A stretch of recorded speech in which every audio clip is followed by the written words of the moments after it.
What's up, guys? Abel, Streetcar Builds, back at it again with another video.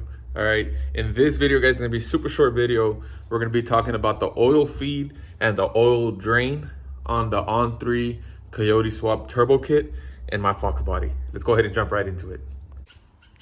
All right, guys, so this is the On3 kit for Fox body with the Coyote Swap.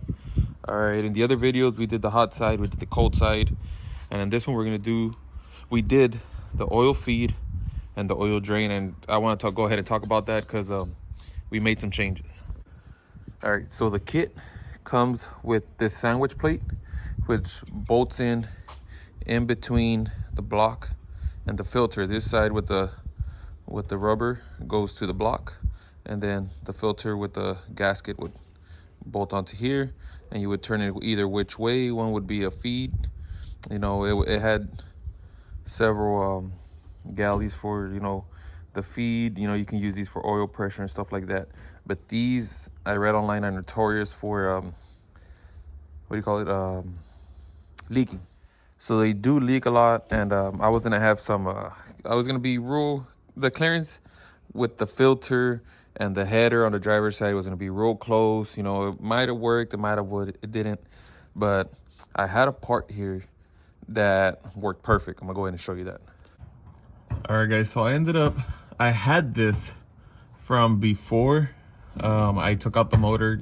I had bought this to put an oil pressure sensor, but this fitting, I got it from I think it was Dakota Digital. I think it was like 30 bucks, and it bolts right up to the oil pressure sensor sending unit hole.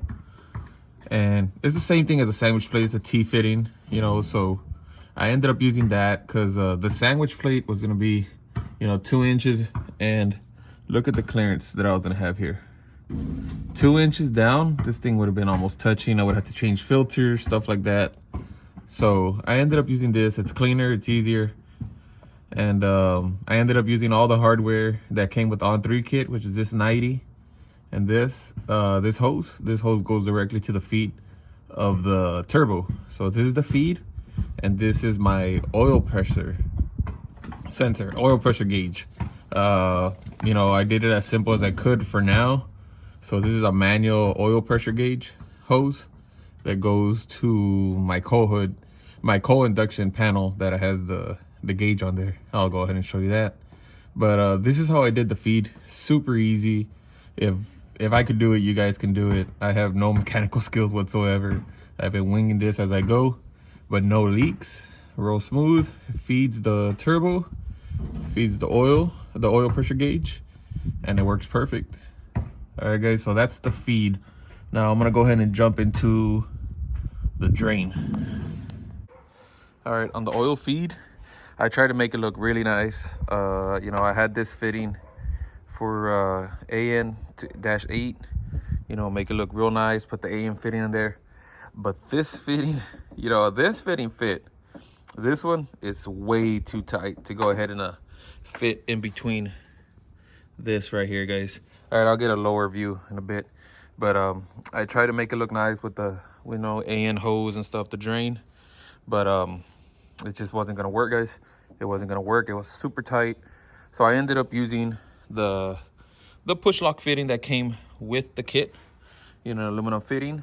And then on the bottom, I had an AN fitting, just like this, for the oil pan. All right, but you know, how was I gonna get a push lock hose to an AN fitting like this?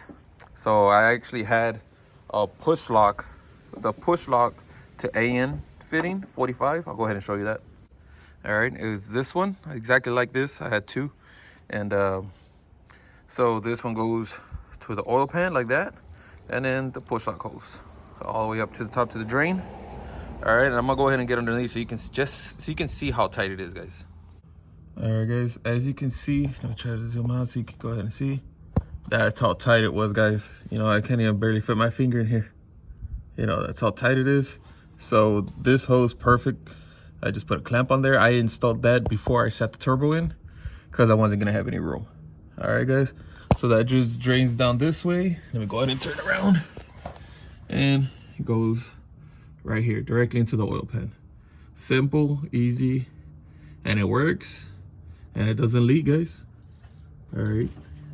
All right, guys, so let's go ahead and do it for this video. Super short video, only a few minutes long. That's just talking about the oil feed and the oil drain on the On3 turbo kit. All right, so in the next video, we're gonna go ahead and get the first start, guys. All right, pretty much everything's buttoned up. Just got a few things to do, and hopefully in the next video we don't have no issues and we can get the car on. All right, guys, Able Street Car Builds, I'm out.